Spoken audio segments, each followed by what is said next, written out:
Most Americans are familiar with the stories of Ruby Ridge and Waco. Both incidents involve groups of people that the government deemed undesirable, either through their actions or their beliefs. And both incidents ended with government agencies murdering American citizens on their own property, causing widespread public scrutiny against the agencies responsible. The story we're discussing today is all too similar to these tragedies, yet is commonly forgotten by the American public. This is the story of Michigan's marijuana monastery, Rainbow Farm.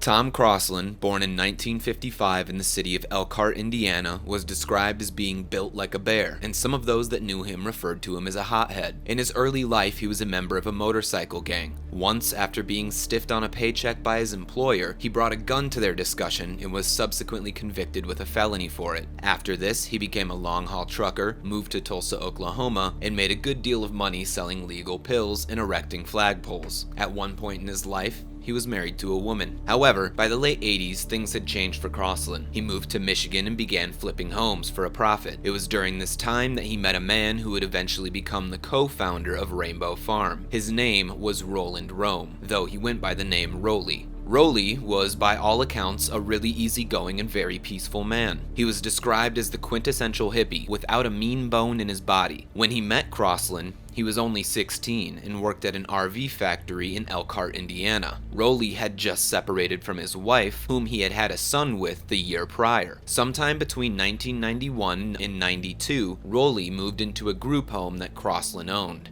It wasn't long before the two formed a close relationship, eventually becoming lovers and moving into a private residence together. In 1993, Crosslin purchased a 35-acre plot of land outside of Vandalia, Michigan. This is the land that would ultimately become Rainbow Farms. In 1994, Rollie won full custody over his son, and the three became a close-knit family, with Crosslin treating the young boy as his own. It was at this time that they were repairing the farm home that was built on their land.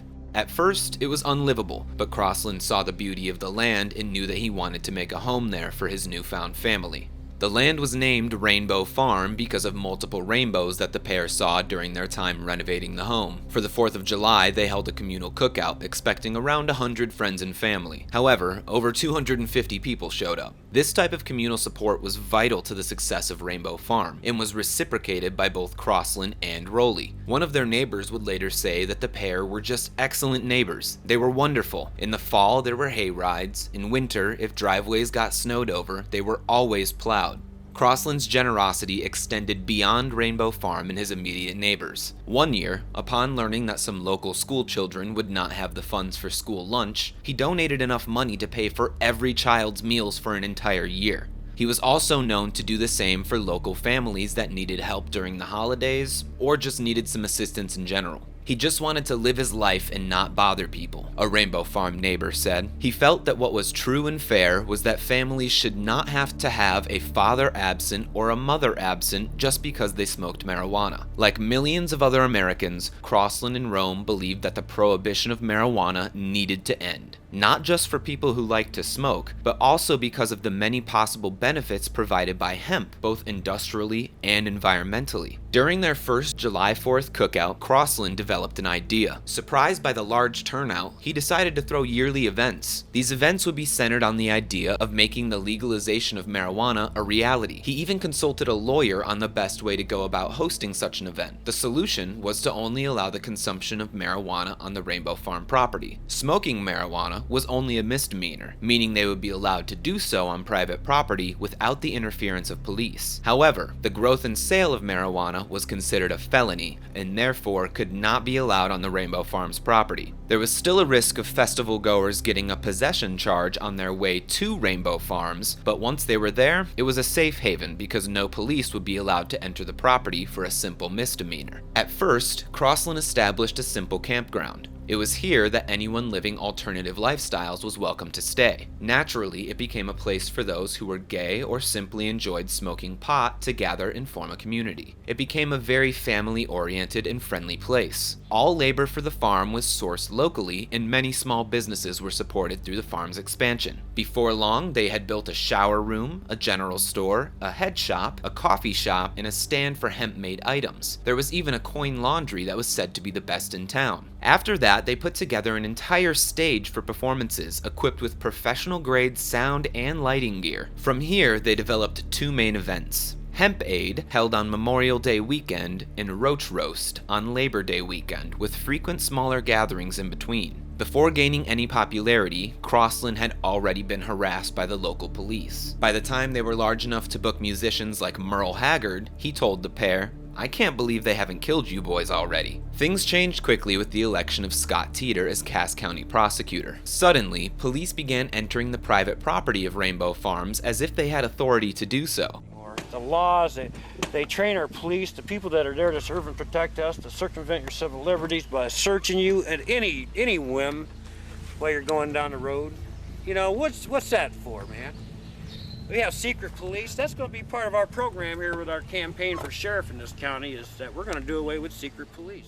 Crosslin had to remind them on multiple occasions that they were not welcome and that they were impeding on private property. However, Teeter was encouraging the cops to do so. He wanted them to find some sort of evidence, even going as far as hiring informants and sending undercover cops to attend the Rainbow Farm festivals. It was these undercover agents that allegedly told Teeter that they could score any drug they wanted except heroin during these festivals. They also claimed to have witnessed Crosslin driving around the grounds on a golf cart, informing festival goers of where they could purchase drugs. However, there was no concrete evidence for these claims, and not a single drug sale could be definitively traced back to either Crosslin or Rollie. Then, on April 21st, 2001, a high school student named Conrad Hornack, age 17, ran a stop sign and crashed into a bus. The impact unfortunately killed Hornack and also tipped the bus over, injuring the driver and 6 children who were on board. Hornack was wearing a Rainbow Farm wristband at the time of the incident, indicating he was possibly at the farm's event the night prior. His friend later told detectives that they had smoked weed and took LSD at Rainbow Farm. This was enough for Scott Teeter to assemble a warrant for Rainbow Farms. However, he strangely chose to go after the farm for their taxes after hearing a tip that they had been paying their co-workers under the table. The property to be seized was all financial and payroll records. There was no mention of marijuana anywhere in the document. But Teeter was simultaneously assembling a second case against Rainbow Farms, this time calling for a forfeiture of the property and focusing solely on drugs, with no mention of the taxes or financial records. Now his plan could be set in motion. State authorities were sent to the Rainbow Farm property to serve the tax warrant. When they got to the property, they emerged with guns drawn and rounded up the campers and farm employees, demanding to know where the drugs were. As you can imagine, this is very atypical behavior for police serving a warrant about taxes. Crosslin was dragged out of his home, loudly describing his feelings about the situation to the police. Rollie was also forcibly removed from their home. However, he went peacefully and quietly. During the search, the police found a single joint in the bathroom. This would be used to justify the arrests of farm employees. However, upon searching the basement of the home, something much more damning was found. Crosslin and Rollie had been hiding an extensive growing operation with more than 300 plants, all of which were for personal use. This was the largest mistake that Crosslin and Rollie could have possibly made. It was this discovery that secured a drug warrant for Rainbow Farm and allowed the police to investigate further. Upon searching, they found a few shotguns and a handgun. Typically, that wouldn't be of any concern, but Crosslin was already a convicted felon, meaning he was not allowed to be in the possession of firearms. Because of this, he was charged with manufacturing marijuana, felony firearm possession, possession of a firearm by a convicted felon, and maintaining a drug house. Rollie received charges for manufacturing marijuana and maintaining a drug house.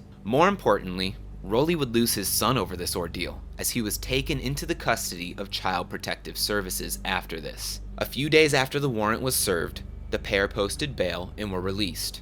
At this point, Crosslin was defiant and angry. Rollie was reserved and worried about losing the custody of his son permanently, but both remained determined to stand up to the authorities. By late August 2001, the pair were scheduled for a court hearing, but in an act of defiance, they refused to show. Scott Teeter then ordered for them to be arrested and prepared police to apprehend the duo at their home. On August 31st, 2001, Crosslin began telling campers and workers that they were to leave and stay away from the Rainbow Farm property. Much of their possessions were given away during this time, and everything that remained was left to Rollie's son in an impromptu will. In a heartbreaking turn of events, Crosslin and Rollie began filling the buildings on their property with straw before setting them ablaze. 911 was called by concerned neighbors who saw the smoke, and news helicopters were on the scene before long. Crosslin, mistaking the helicopters for police, began firing at them. This was a federal offense, and therefore the FBI became involved with the case at this point. Multiple days would pass until September 3rd, 2001, when Crosslin walked into a neighbor's house for supplies. Upon returning home, he realized he'd forgotten a coffee pot and decided to make one last trip. It was during this trip that he heard some rustling in the bushes, raised his rifle, and was shot dead by FBI agents. A farm worker who was with him at the time was left unharmed by the altercation. By the next morning, Tuesday, September 4th, 2001, Rollie was demanding to see his son in person. After that, he agreed to peacefully surrender. A few short hours before that meeting was scheduled to take place, the house was set on fire, and Rollie fled behind a tree on the property. It was at this time that he reportedly saw police officers approaching, raised his weapon, and was gunned down by authorities. At the time, this was one of the largest news stories in the country. However, just one short week later, America would face its deadliest terrorist attack to date. Headlines would change to reflect this tragedy, and the memory of Rainbow Farm would be lost for many American citizens, overshadowed by something much more sinister. Robert Rogers, Rollie's son, now has a family of his own and works as a pastor for his local church. The Rainbow Farm campground stayed open for a couple years, but it now belongs to private owners who continue to host festivals to this day. In 2008, just 7 years after the tragedy at Rainbow Farm, Michigan became the 13th state in the U.S. to legalize medical marijuana. 10 years later, recreational use was legalized as well. Tom Crosslin, Rolland Rohm, and the Rainbow Farm were crucial figures in the movement to change the laws in the state of Michigan, and their story should not be forgotten. You know, just by a simple fact, all these people show up to this because they know this is a rare spot in America to be free. You know, I mean, they know it's very rare.